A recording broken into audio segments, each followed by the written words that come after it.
नमस्कार। डीडी राजस्थान के विशेष कार्यक्रम में आप सभी का स्वागत है। सबसे पहले आप सभी को अंतर्राष्ट्रीय योग दिवस की हार्दिक शुभकामनाएं। योग की महत्ता को हमारी प्राचीन संस्कृति, धर्म और दर्शन में हमेशा से विशेष स्थान प्राप्त था, लेकिन अब पूरी दुनिया इसकी महत्ता को समझ गई है। हमारे यहाँ गीता जी में अध्याय 2 के 48वें श्लोक में कहा गया है, समत्वम योग उच्यते, यानी जीवन की सम विषम परिस्थितियों में संयम रखते हुए समान भाव रखना ही योग है। और गीता जी के अध्याय में 2 में यह भी कहा गया है कि योगः कर्मसु कौशलम, यानी अपने कर्म को कुशलता पूर्वक करना ही योग है। और ये महत्व अब पूरी दुनिया समझ चुकी है और पूरी दुनिया ये भी समझ चुकी है कि भारत विश्व योग गुरु है। भारत प्रणेता है पूरी दुनिया को योग की एक बहुत ही अमूल्य भेंट देने के लिए।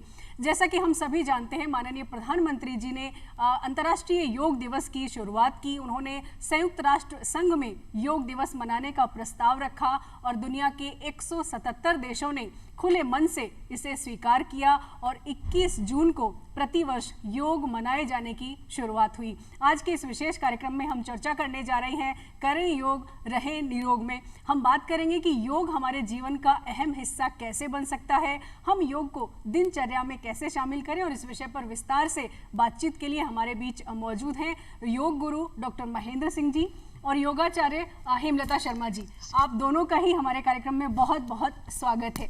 तो सबसे पहले तो डॉक्टर महेंद्र, आपसे मैं जानना चाहूँगी कि हम जैसा कि सुनते हैं 21 जून को हम प्रतिवर्ष योग दिवस मनाते हैं, तो क्यों ना ये जान लिया जाए कि 21 जून को ही क्यों ये दिन तय किया गया कि विश्व योग दिवस इस दिन मनाया जाएगा? बिल्कुल मैम, इस दिन का बहुत विशेष महत्व है। देखिए 21 जून जो है वर्ष का सबसे लंबा दिन है। बिल्कुल। इस दिन क्या होता है, सूरज थोड़ा जल्दी उगता है और लेट तक अस्त होता है। इसी तरह से योग भी हमें दीर्घ आयु प्रदान करता है, इसलिए इसका कनेक्शन इस तरह से किया गया है। 21 जून का विशेष महत्व है इस दिन। जी जी जी, बहुत ही अहम बात है ये। हम एक और बात हम देखते हैं कि योग को हम अपने जीवन में जोड़ना चाहते हैं, दिनचर्या में शामिल करना चाहते हैं, लेकिन कहीं ना कहीं हम थक जाते हैं अपनी मन की शक्ति से, क्योंकि वो मानसिक रूप से तैयार नहीं हो पाते हैं कि योग को हमारे जीवन में हमें जोड़ना है। तो मानसिक शक्ति कैसे जुटाएं योग करने के लिए? हेमलता जी, आपसे जानना चाहेंगे। देखिए, योग करने के लिए पहले हमें मानसिक शक्ति को जुटाना अपने आप ही शुरू हो जाएगा जब एक बार योग को हम अपने जीवन की एक अमूल्य शैली बना लेंगे। जो योग जो है वो एक अमूल्य हिस्सा बन जाएगा जीवन का। जब धीरे धीरे हम योग करेंगे तो योग के माध्यम से कैसे हमारे मानसिक स्तर पर, कैसे अपने भावनात्मक स्तर पर योग कार्य करता है, कैसे आपका ऊर्जा का लेवल आपका हाई हो जाता है, बढ़ जाता है, अब दिन भर आप प्रसन्न रहते हैं और हर एक बात को आप समझते हैं, तो आपकी मनस्थिति आपकी जो है बिल्कुल चेंज हो जाती है। तो हमेशा हम यही कहते हैं कि परिस्थितियाँ बदले इसका इंतजार नहीं करो, इससे पहले कि आप मनस्थिति बदल लो। बिल्कुल। तो मनस्थिति बदलेगी तो परिस्थितियां स्वतः ही बदल जाएगी और योग इसमें बहुत महत्व निभाता है। जी जी, बहुत ही अहम बात कही है हेमलता जी ने। डॉक्टर महेंद्र, आपसे जानना चाहेंगे कि योग की जो भी व्यक्ति शुरुआत करना चाहता है कि दिनचर्या में मुझे योग शुरू करना है, तो वो कौन कौन से योगासन हो सकते हैं या किस स्तर के योग उसे अपनाने चाहिए किसी भी व्यक्ति को? देखिए, सबसे पहले तो अपन ये जाने कि मनुष्य योग करे क्यों, इसका महत्व क्या है। मनुष्य ईश्वर की सर्वश्रेष्ठ रचना है, ऐसा सभी धर्मों में निर्विवाद रूप से कहा गया है। 84 लाख योनियों में विचरण करने के पश्चात मनुष्य को जन्म प्राप्त हुआ है। तो भाई, जब हमें जन्म मिल ही गया तो इसके प्रति हमारा कुछ उत्तरदायित्व है। हमें अपने शरीर को, हमारी काया को, इस देह को स्वच्छ रखना चाहिए, स्वस्थ रखना चाहिए, तभी हम इसके उत्तरदायित्व को, रेस्पॉन्सिबिलिटी जो हमारी बॉडी के प्रति है, इसको पूरा कर पाएंगे। तो नियमित रूप से यदि अपन कुछ योगासन, कुछ प्राणायाम का अभ्यास करें, साथ में 5 मिनट के लिए कुछ मेडिटेशन का प्रैक्टिस करें, तो इस तरह से पूरा एक कॉम्बो बन जाता है। 15 से 20 मिनट यदि आप इसका नियमित अभ्यास करेंगे, देखिए ये योग जो है ये सतत प्रक्रिया है, एक दिन का अभ्यास नहीं है। इसका रूटीन से जब प्रैक्टिस करेंगे वो ही इन चीज़ों को समझ पाएगा। क्योंकि जब हम प्राणायाम का अभ्यास जब करते हैं तो देखिए सारा ऑक्सीजन का खेल है। जितना ऑक्सीजन का इनटेक करेंगे उतना ही आपका मेंटल लेवल ठीक रहेगा और अपने आप धीरे धीरे इंटरेस्ट जागृत होगा। क्योंकि एक दिन भी यदि योग करेंगे तो आपका उसका जो इफेक्ट है आपकी बॉडी पे, आपके मन पर आने वाला है। बिल्कुल, बहुत ही अहम बात कही। हम जैसे ही हमारे मोबाइल की बैटरी डाउन होती है तो हम चार्ज में लगाते हैं इसे, और कहते हैं कि मेडिटेशन वो काम करता है जो आपकी माइंड, बॉडी, सोल को चार्ज करता है। तो मेडिटेशन को कैसे ऐड कर सकते हैं? क्योंकि कहते हैं कि दिन की दिनचर्या को जब आप शुरू करें और मेडिटेशन नहीं किया, इट मीन्स आपने अपनी बॉडी को चार्ज नहीं किया। तो मेडिटेशन को कैसे ऐड करें? देखिए ऐसा है, जिस प्रकार से हम सुबह उठते क्या करते हैं, सबसे पहले मोबाइल चार्ज करते हैं। तो अपन मोबाइल चार्ज करने से पहले अपने आप को भी चार्ज करें। सुबह का रूटीन ग्रेटिट्यूड से शुरू करें, भाई भगवान को थैंक्स को बोलें। उसके बाद में आप अखबार न्यूज़पेपर पढ़ने के बजाय यदि आप अपने हेल्थ को देंगे, हेल्थ इन द सेंस यदि शुरू में थोड़ा वार्म अप करेंगे, यदि आप जॉगिंग भी करते हैं तो भी ठीक है, पार्क में घूमने जाएं तो भी ठीक है, और योग करें तो इसका तो मुकाबला ही नहीं है। रूटीन वाली चीज़ें हैं, ये हमें करनी चाहिए, अपनी दैनिक दिनचर्या में शामिल इनको करना चाहिए, क्योंकि सारा खेल जो है वो मनोदशा का है। इंसान का जो जीवन है मनोदशा के ऊपर डिपेंड है। यदि आपकी मनोदशा पॉजिटिव है तो सब कुछ अच्छा होने वाला है। आप खुश दिखेंगे, आप प्रसन्न दिखेंगे, आपके चेहरे पे मुस्कुराहट होगी। लेकिन यदि आपके अंदर नेगेटिविटी या कोई दिन आप दुखी भी होगे तो आपके आंसू निकलेंगे और आपके अंदर नेगेटिविटी आ जाएगी। तो योग क्या करता है, नेगेटिविटी से आपको पॉजिटिविटी की ओर लेकर जाता है। बहुत अहम, बहुत अहम। अगर हमारी मनोदशा सकारात्मक होगी तो निश्चित रूप से उसका असर हमारे शरीर पर होगा। डॉक्टर महेंद्र ने जो बात कही कि मेडिटेशन और प्राणायाम दोनों हमारे जीवन में मानसिक जो शक्ति है वो बढ़ाने का काम कर रहे हैं। मैं आपसे जानना चाहूंगी कि मेडिटेशन लोग करना चाहते हैं, प्राणायाम शुरू करना चाहते हैं, लेकिन जैसे ही वो शुरू करते हैं तो विचारों का ऐसा आवेग उनके मानसिक स्थिति में आ जाता है कि वो डोमिनेट करने लगते हैं और व्यक्ति एकदम से आंख खोल लेता है और मेडिटेशन नहीं कर पाता है। जी, जी। तो इस स्थिति को कैसे वो नियंत्रित कर सकते हैं? देखिए, बहुत अच्छी बात है डॉक्टर महेंद्र ने बताई हमें, और हम भी ये बताना चाहेंगे महर्षि पतंजलि जी ने सबसे पहले सेकंड सूत्र के अंदर ये कहा है, योगस्य चित्त वृत्ति निरोध, है ना। योग चित्त की वृत्तियों को, जो भी चित्त के अंदर मॉडिफिकेशन चल रहा है, जो वेव चल रही है चित्त के अंदर, उथल पुथल जो चल रही है, उसको योग क्या करता है, शांत करता है। तो योगस्य चित्ते वृत्ति निरोध। अब जब हम मेडिटेशन करने बैठते हैं, जब हम ध्यान लगाने बैठते हैं, तो हो सकता है आप स्टार्टिंग में इनिशियल स्टेज पे हो सकता है जब आप ध्यान लगाने बैठे तो 1 मिनट के अंदर हो सकता है 80 थॉट्स आपके पास आ रहे हैं, पर ग्रेजुअली जब आप ध्यान लगाते जाएंगे, निरंतर इसका रोज अभ्यास करेंगे, प्रयत्न करेंगे, अपनी सारी सेंसेस को आप इंट्रोवर्ट करेंगे, जो हमारी ज्ञानेंद्रियां हैं उनको अंदर की तरफ आप लेके जाएंगे, तो स्वतः ही धीरे धीरे आपका 80 थॉट्स है वो 70 हो जाएगा, फिर 60 हो जाएगा, फिर 50 हो जाएगा, 30 हो जाएगा। ऐसे करते करते एक दिन वो आ जाएगा कि जब जहां चाहें आप वहां पे आप ध्यान की स्थिति में बैठ सकते हैं। एक और बात हेमलता जी, मैं यहाँ से आप ही की बात से मुझे निकल के आ रही है कि वो ये कि हम करना चाहते हैं तो वो सांस को नियंत्रित करना नहीं सीख पाते हैं, क्योंकि आप लोग कहते हैं, जो भी योगाचार्य हैं, योग गुरु हैं, कि मेडिटेशन और सांस दोनों का गहरा संबंध है। तो वो सही तरीके से मेडिटेशन कैसे करें, सांस को कैसे लुक आफ्टर करें? देखिए, इसके अंदर बहुत सुंदर बात हमारे हठ योग प्रतिपिका के अंदर कही गई, चले वात चले चितम, है ना। वात मतलब हवा, वायु, तो चले वात चले चितम। इसलिए हम कहते हैं कि अपनी वात जितनी आपकी चल रही है, आपका सारा ब्रेथ जितनी आपकी चल रही है, पूरा थॉट प्रोसेस उससे आपका कंट्रोल होता है। तो जितनी आप गहराई से, जितनी धीमी धार आप श्वास की लेंगे, आपका थॉट प्रोसेस जो है वो इतना ही शांत होगा, है ना। तो हम कहते हैं कि श्वास रोकने की बात हम करते हैं, कुंभक की बात हम करते हैं, तो कुंभक में थोड़ी देर के लिए आप श्वास रोक के बैठिए, अपने आप ही आपका थॉट प्रोसेस जो है वो शांत हो जाएगा। डीप ब्रीदिंग से शुरू कर सकते हैं। जी बिल्कुल। जी। बहुत ही अहम बात की है कि सांसों को अगर हमने समझ लिया तो योग को हम जीवन में शामिल कर ही लेंगे। डॉक्टर महेंद्र, आपसे जानना चाहेंगे किस उम्र में व्यक्ति को योग करना शुरू कर देना चाहिए? देखिए, योग हम 8 साल के बच्चे से लेके 95 ईयर्स तक के लोग कर सकते हैं आराम से। योग में कोई विशेष ये जरूरी नहीं है कि आप आसन ही करें, आप प्राणायाम कर सकते हैं, आप मेडिटेशन कर सकते हैं, ये भी योग की पार्ट है। क्योंकि महर्षि पतंजलि द्वारा जो अष्टांग योग है, यम, नियम, आसन, प्राणायाम, प्रत्याहार, धारणा, ध्यान और समाधि, तो योग को अपन केवल आसन तक सीमित नहीं रखे। नहीं तो यम नियम का पालन करेंगे तो अपने आप ही आपकी मनोदशा चेंज होने वाली है। प्लस आप प्राणायाम का अभ्यास करेंगे तो प्राणायाम में क्या होता है, ऑक्सीजन का इंटेक करते हैं। तो जब हम ऑक्सीजन का इंटेक करते हैं तो हमारी जो मस्तिष्क की ग्रंथियां हैं, पिट्यूटरी और पीनियल जो ग्लैंड है, उनको रिलैक्सेशन मिलता है, और जब उनको रिलैक्सेशन मिलता है तो इंसान का दिमाग अपने आप शांत होने लग जाता है। जी। तो किसी भी उम्र से योग को शुरू किया जा सकता है। और कोई भी व्यक्ति अगर योग शुरू कर रहा है, मेडिटेशन और प्राणायाम की तो आपने बात की, शुरुआत इससे करें, लेकिन इसके अलावा भी कौन से ऐसे व्यायाम हैं जिनसे वो अपने और व्यायाम आगे ऐड कर सकता है योग के लिए? ये अकॉर्डिंग टू अपन एज अपन इसको कैटेगराइज कर सकते हैं। जैसे स्टूडेंट्स हैं, विद्यार्थियों के लिए सूर्य नमस्कार बेस्ट है। सूर्य नमस्कार में पैर के अंगूठे से लेके सिर तक बॉडी के एक पार्ट की एक्सरसाइज हो जाती है। तो रूटीन से यदि सूर्य नमस्कार के पहले जैसे 1 राउंड निकाला, और ये आपकी क्षमता के ऊपर डिपेंड है, क्योंकि योग क्या जबरदस्ती थोपने का चीज़ नहीं, कोई काम नहीं है। आपको जितना संयमित तरीके से करना है और जितना आपकी बॉडी की डिमांड है उतना ही करना है, क्योंकि जबरदस्ती ठीक नहीं है। बिल्कुल। Excess of everything is not good. इसलिए जितनी आपकी बॉडी की कैपेसिटी है उसके अकॉर्डिंग आप करें, और आसनों में डिवाइड कर सकते हैं। जैसे कभी बैक बेंडिंग वाले आसन कर सकते हैं, कभी फॉरवर्ड बेंडिंग वाले आसन कर सकते हैं।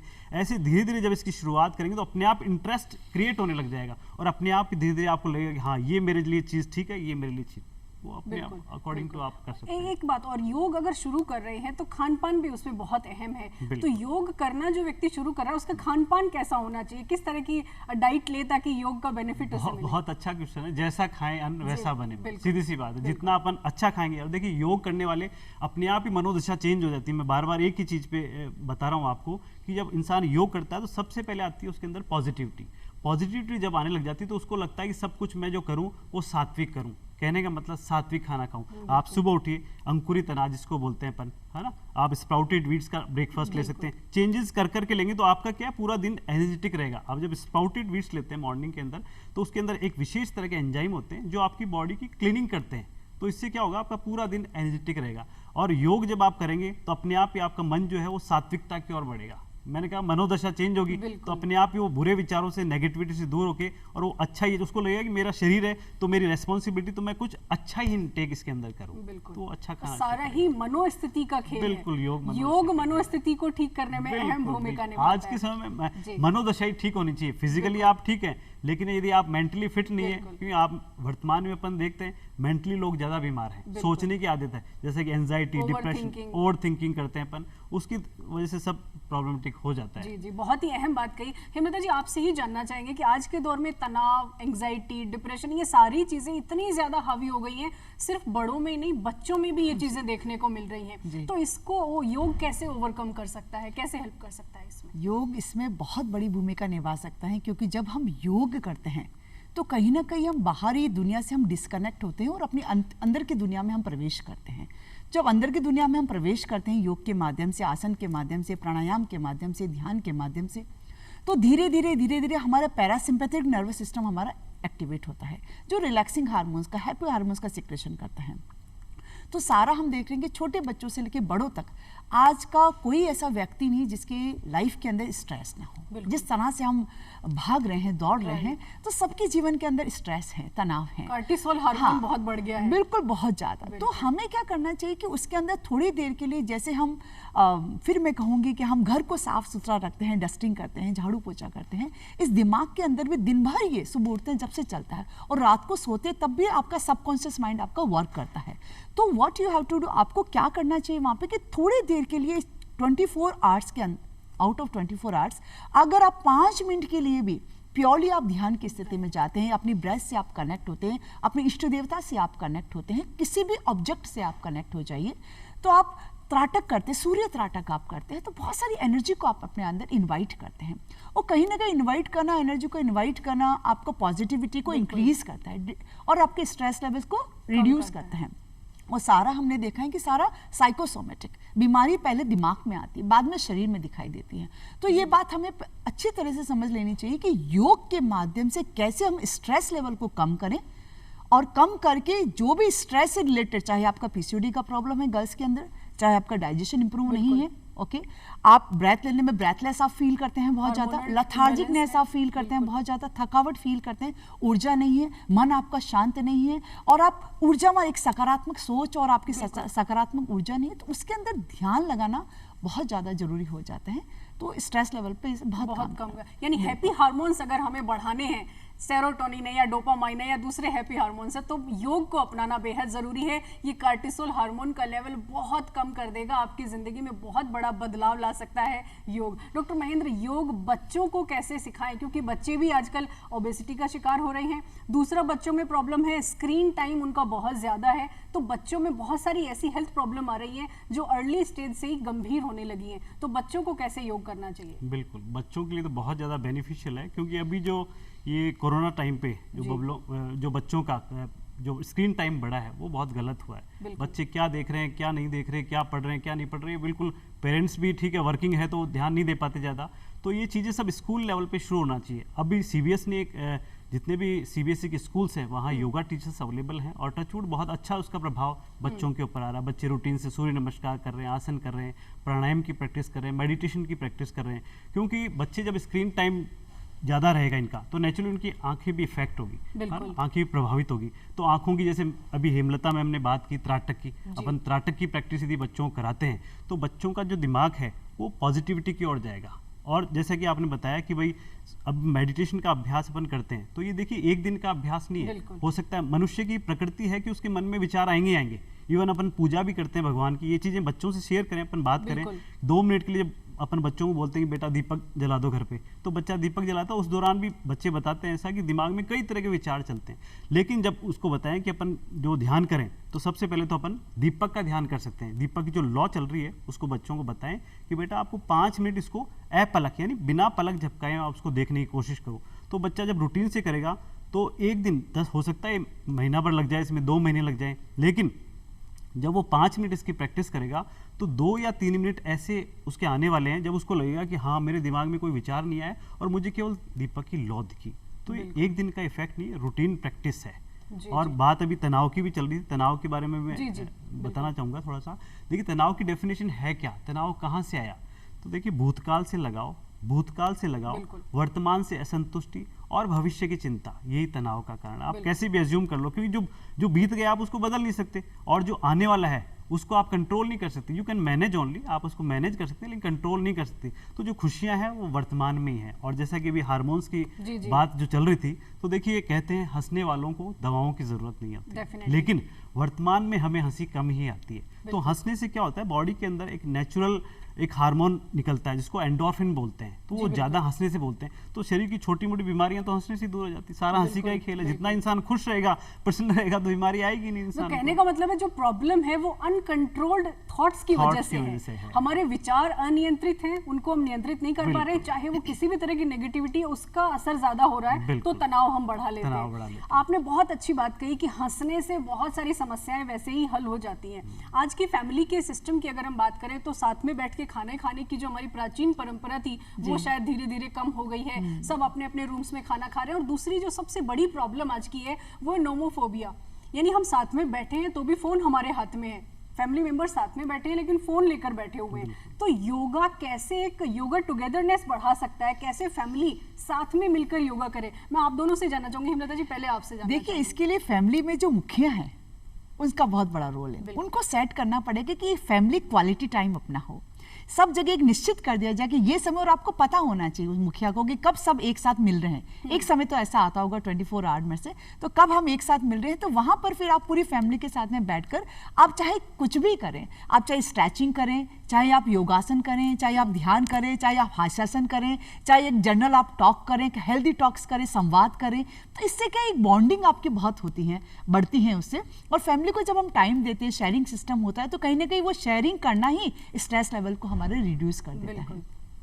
तो एक क्वालिटी टाइम हम बना के कुछ भी रोज उसको परिवर्तन करें कि आज हम आसन करेंगे। चलिए हम अब फैमिली में ही बैठे हैं तो चलो आप उसमें भी कर सकते हैं कि चलो आज फोन कितनी देर तक इस एक पोजीशन में रहता है, आसन को होल्ड करता है, तो इस तरह से आप कर सकते हैं। प्राणायाम में आप त्राटक करते समय त्राटक में आप एक कैंडल आप जला दीजिए, कैंडल की लो को चलिए बैठ के एक ग्रुप में आप सब राउंड में बैठ जाएं और उस त्राटक में लो को आप देखें कौन कितनी देर तक देख सकता है, just like in A game.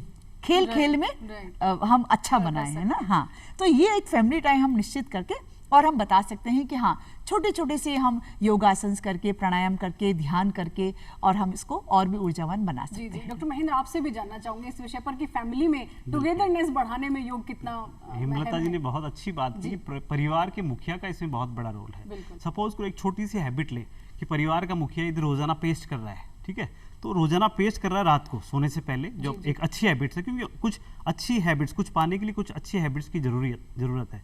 तो अपन जैसे सपोज करो बड़ा कोई पेस्ट कर रहा है तो छोटा बच्चा क्या देखेगा, यार रोज पापा पेस्ट कर रहे हैं, मम्मी पेस्ट कर रही है तो मैं भी करूं, तो कहीं ना कहीं वो चीज़ आएगी। यदि आप प्राणायाम की प्रैक्टिस करें, यार पापा रोज प्राणायाम कर रहे हैं मॉर्निंग में उठ के, या जॉगिंग कर रहे हैं, दौड़ रहे हैं, क्यों कर रहे हैं सब, तो बच्चा जो देखता है वो ही सीखता है। एक छोटा सा एग्जाम्पल मैं आपको देना चाहूँगा, क्योंकि जयपुर की कई स्कूलों से मैं जुड़ा हूँ। तो एक दिन एक स्कूल में बच्चा लेट आया, तो मैंने उस बच्चे से पूछा, बेटा why you so come late today, आज आप इतने लेट क्यों आए। तो उस 8 साल का बच्चा, उसको कुछ पता नहीं बेचारे को, तो उसने जवाब दिया, बोले सर पापा मम्मी में लड़ाई हो गई थी। जी। लड़ाई इन द सेंस कोई हाथापाई वाली बात नहीं, मन मुटाव भी हो सकता है, बहस भी हो सकती है। तो ये बच्चे आजकल घरों में देख रहे हैं, तो इसमें परिवार का बहुत बड़ा रोल है इसके अंदर। घर में जितनी सकारात्मकता आएगी, जितने सपोज जैसे मैम ने बताया कि एक साथ बैठ के खाना खाएं अपन, क्वालिटी टाइम बिताएं अपन, ठीक है, योग करेंगे, प्राणायाम करेंगे, तो अपने आप बच्चों की बहुत अहम बात कही आपने। रिश्तों को मजबूत करने बिल्कुल, में bonding, योग का जैसे कि मतलब ही है जोड़ना, तो रिश्तों में अगर कोई प्रॉब्लम है तो उसमें भी जोड़ने में अहम भूमिका निभा सकता है। एक बात मैं इसमें ये कहना चाहूंगी, आजकल बच्चों में इनसिक्योरिटी फील हो रही है, एक कॉन्फिडेंस में नहीं आ रहे वो, कि कोई बात उनसे गलत हो भी जाती है। देखिए बचपन है, गलतियां बचपन में ही होती हैं, समझदार के हम नहीं करते, तो वो गलतियां हो जाती है तो एक शेयरिंग सिस्टम होना चाहिए जो भी हो गया। और बड़ों को ये समझना चाहिए कि वो इनसिक्योरिटी फील नहीं करे, एक अकेलापन फील नहीं करे, वो उसके अवसाद का कारण बनता है, उसके लो एनर्जी लेवल का कारण बनता है, एंग्जाइटी का कारण बनता है। और साथ में बच्चों में आजकल देखा गया कि रात को बच्चे लेट नाइट तक सोते नहीं है, सोने के लिए उनके मोबाइल की हेल्प लेनी पड़ती है। वो जब आंखें मतलब कि देखते देखते थक जाती है, तब वो अपने आप ही वो आंखें बंद होने लग जाती है, फिर वो सोते हैं। उन्होंने ये हैबिट बना ली है।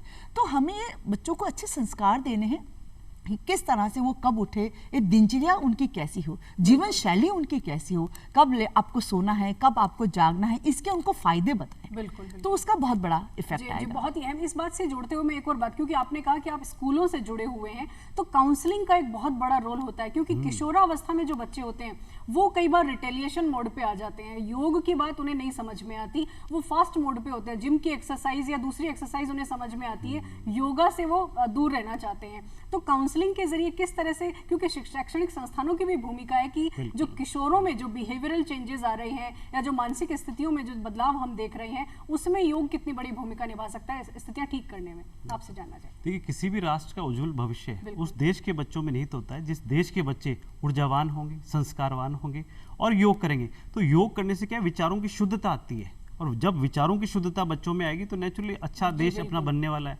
अच्छा राष्ट्र बनने वाला है। और हमारा राष्ट्र तो युवा देश है, युवा देश है, बिल्कुल डिपेंड ही अपना युवा आबादी यहाँ पे। तो बच्चों को समझाने की जरूरत है। देखिए, ये सारा कुछ जो वहाँ के योग टीचर हैं, जो योग शिक्षक हैं, उनके ऊपर डिपेंड है कि वो बच्चों की किस तरह से काउंसलिंग करते हैं। सपोज करो जैसे बच्चों में गुड हैबिट्स की बात अपन करें, या अपन बात करें जैसे बच्चों की जनरली जो स्कूल्स में प्रॉब्लम आती है, वो पेट दर्द की बच्चे शिकायत करते हैं, पेट दर्द की बच्चे शिकायत करते हैं, ठीक है, कई बार हेडेक की प्रॉब्लम करते हैं। तो उनको छोटे छोटे एक एक्यूप्रेशर होता है, योग के साथ एक एक्यूप्रेशर भी साथ में पार्ट है उसका भी, छोटे छोटे वो टिप्स दे सकते हैं, प्रेशर पॉइंट उनको बता दें अपन, तो अपने आप ही वो एनासिन या डिस्प्रिन खाने के बजाय वो उससे ही ठीक कर लेंगे। जैसे बच्चे कई बार आते हैं तो धीरे धीरे ये थंब को नीचे से ऊपर की तरफ प्रेस करो, क्योंकि योग में अपन जैसे ज्ञान मुद्रा लगाते हैं। तो देखिए, योग में हर चीज़ रिसर्च के ऊपर डिपेंड है, कोई योग अपने आप में एक बहुत बड़ा विज्ञान है। तो आप छोटा सा उनको ये टेक्निक बताइए, बेटा जैसे ज्ञान मुद्रा लगाते हैं आप, तो ये टिप ऑफ द थंब जो है आपकी मस्तिष्क का बिंदु है। तो धीरे धीरे जब सारा देखिए ब्लड सर्कुलेशन का खेल है, बॉडी में यदि ब्लड सर्कुलेशन, रक्त संचरण की क्रिया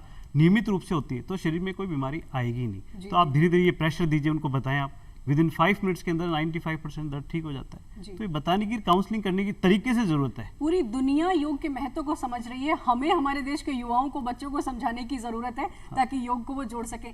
एक और बात हिमलता जी मेरे जहन में आ रही है कि योग को लोग इसलिए नहीं अपना पाते, एक धारणा बनी हुई है कि योग बहुत स्लो जो है वो रिजल्ट देता है, ये दिखता नहीं है इसका रिजल्ट, बहुत लंबा रिजल्ट है, तो इसलिए इसको नहीं अपनाओ, फास्ट एक्सरसाइज कर लेते हैं हम। तो इसको, इस धारणा को हम कैसे बदलें? सबसे पहली बात तो ये कहना चाहूंगी कि योग को केवल आसन तक सीमित नहीं कर रहे हैं। बिल्कुल, आसन मतलब कि बॉडी को तोड़ना मरोड़ना ये योग नहीं है। ये तो फिर जिम्नास्टिक में कर लीजिए, सर्कस में कर लीजिए, ये योग नहीं है।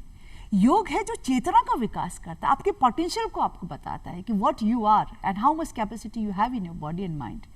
तो वो डेवलप होना चाहिए बच्चों के अंदर। साथ में जब हम करवा रहे हैं, उनको योग करवा रहे हैं और बता रहे हैं कि कैसे उनको क्या करना है, तो उस समय उनको ध्यान रखना चाहिए कि आप योग करते समय ये नहीं है कि आपको फास्ट नहीं भागना है। फास्ट भाग रहे हो तो आजकल हमने कहा बहुत सारे केसेस हमारे सामने आए कि जो जिम ज्वाइन करते हैं आजकल उनमें फ्रिक्वेंटली बहुत ज़्यादा हार्ट अटैक की बीमारी बढ़ रही है। क्यों बढ़ रही है? कि अननोइंगली कितना आपका हार्ट झेल पा रहा है कि नहीं झेल पा रहा है, आप में उतना स्टेमिना है या नहीं है, फिर भी वो करे जा रहे हैं, जस्ट लाइक ए कॉम्पिटिशन। जो आपने शुरुआत में जो बात कही कि सांसों को नियंत्रित करना अगर आप सीख लेते हैं तो योग को अपने जीवन से जोड़ सकते हैं। बहुत अहम, इस विषय पर इतनी चर्चा हो सकती है कि ये समय कम है हमारे कार्यक्रम का। चलते चलते डॉक्टर महेंद्र, आपसे वर्किंग लोगों के लिए क्या आप संदेश देना चाहेंगे ताकि जो भी वर्किंग लोग हैं वो अपने जीवन में योग को समाहित कर सके, चाहे वर्क प्लेस हो चाहे अपनी पर्सनल लाइफ? बिल्कुल, वर्किंग लोगों के लिए तो बहुत जरूरी है, क्योंकि वर्तमान में जो आज का युग प्रतिस्पर्धा का युग है और प्रतिस्पर्धा के अंधे युग में लोग भाग रहे हैं, एक दूसरे को आगे बीट करने के चक्कर में आगे भागे जा रहे हैं। वे प्रकृति के नियमों की अवहेलना करते हैं, और जब इंसान प्रकृति के नियमों की अवहेलना करता है तो शरीर में किसी न किसी प्रकार का रोग जरूर आता है। और जहाँ शरीर रोगग्रस्त है वहाँ सुख शांति और आनंद बिल्कुल भी नहीं है। जी, जी। तो कहने का मतलब है मनुष्य जन्म हमको मिला, मनुष्य जन्म हमको मिला, सुखद रहा संयोग, अब हम इसको योग से हरदम रखें निरोग, हरदम रखें निरोग। जी जी, बहुत ही अच्छा संदेश आपने दिया। तो आप दोनों का बहुत बहुत धन्यवाद, आपने बहुत अहम जानकारियां योग से जुड़ी हमारे दर्शकों के साथ साझा की। तो जितनी बातें आज हुई हैं, एक ही बात समझ में आई है कि मन, बुद्धि और विचारों में अगर संयम बनाना है, मन, बुद्धि और विचारों में अगर संतुलन बनाना है, तो योग को अपनाना है। तो आज के कार्यक्रम का बस यही विषय रहा कि करें योग और रहे निरोग। जाते जाते एक बार फिर से आप सभी को अंतर्राष्ट्रीय योग दिवस की हार्दिक शुभकामनाएं। फिलहाल हमें इजाजत दीजिए, नमस्कार।